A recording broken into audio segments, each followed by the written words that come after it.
அஸ்ஸலாமு அலைக்கும் வரஹ்மத்துல்லாஹி வபரகாத். அல்ஹம்துலில்லாஹ் வஸ்ஸலாத்து வஸ்ஸலாமு அலா ரசூலில்லாஹ் அம்மா பஅத். அன்பிற்கினிய சகோதரர்களே, நண்பர்களே, ஒரு மனிதன் இன்ன பிற மனிதனை திட்டக்கூடாது.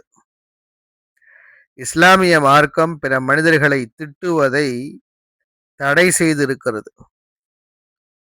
பொதுவாக ஒரு மனிதன் பேசுவதை வைத்து தான் அவனுடைய தராதரம் என்பதும் மதிப்பும் மரியாதையும் நிர்ணயிக்கப்படுகிறது.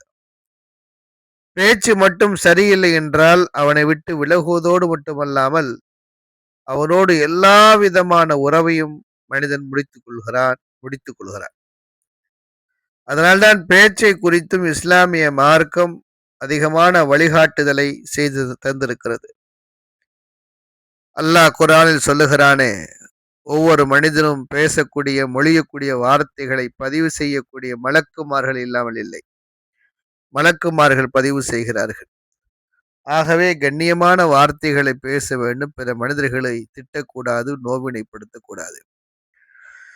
அல்லாஹ் 33வது அத்தியாயம் 58வது வசனத்தில், வல்லதீன யுதூனல் முஃமினீன வல் முஃமினாத்தி பிகைரி மக்தஸபு ஃபக்கத் இஹ்தமலு புஹ்தான வ இஸ்மம் முபீனா. எவர்கள் நம்பிக்கை கொண்ட ஆண்களையும் பெண்களையும் அவர்கள் செய்யாத குற்றத்தை செய்ததாக கூறி துன்புறுத்துகிறார்களோ அவர்கள் நிச்சயமாக பெரும் அவதூற்றையும் பகிரங்கமான பாவத்தையுமே சுமந்து கொள்கிறார்கள் என்று அல்லாஹ் சொல்லி காட்டுகிறார். அல்லாஹ்வின் தூதர் ஸல்லல்லாஹு அலைஹி வஸல்லம் அவர்கள், சிபாபுல் முஸ்லிமி ஃபுசூக்குன் வ கிதாலுஹு குஃப்ருன், ஒரு முஸ்லிமை திட்டுவது பாவமானது, அவனை கொலை செய்வது இறை மறுப்பாக இருக்கிறது என்று சொன்னார்கள். ஒரு மனிதன் இன்னொரு மனிதனை திட்டுகிற பொழுது அவன் திட்டுவதற்கு தகுதி இல்லாத பொழுது அவன் எதை கொண்டு திட்டினானோ திட்டியவன் பக்கமே அது திரும்பி விடுகிறது. புகாரியில 6045 ஹதீஸாக பதிவு செய்யப்பட்டிருக்கிறது. இறைத்தூதர் ஸல்லல்லாஹு அலைஹி வஸல்லம் கூறினார்கள், ஒருவர் மற்றவரை பாவி என்றோ இறை மறுப்பாளர் என்றோ அழைத்தால் அவர் உண்மையில் அவ்வாறு பாவியாக இறை மறுப்பாளனாக இல்லையாயின் அவர் சொன்ன சொல் சொன்னவரையே நோக்கி திரும்பி விடுகிறது. அல்லாஹ்வின் தூதர் ஸல்லல்லாஹு அலைஹி வஸல்லம் அவர்கள் தண்டிக்கப்பட்டவரை கூட திட்டுவதற்கு அனுமதி கொடுக்கவில்லை. ஒரு மனிதர் மது அருந்திய பொழுது அல்லாஹ்வின் தூதர் ஸல்லல்லாஹு அலைஹி வஸல்லம் அவர்கள் அந்த மனிதரை அடியுங்கள் என்று சொன்னார்கள்.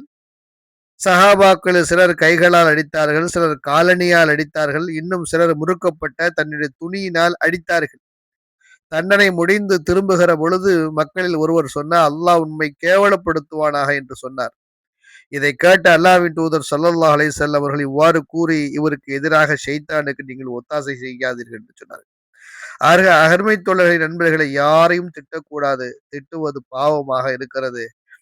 அன்பான வார்த்தைகளையும் அரவணைப்பான வார்த்தைகளை கொண்டு அவர்களை சரிபடுத்த வேண்டுமே தவிர திட்டக்கூடாது. திட்டுவது மார்க்கம் தடை செய்திருக்கிறது என்பதை புரிந்து கொள்ள வேண்டும்.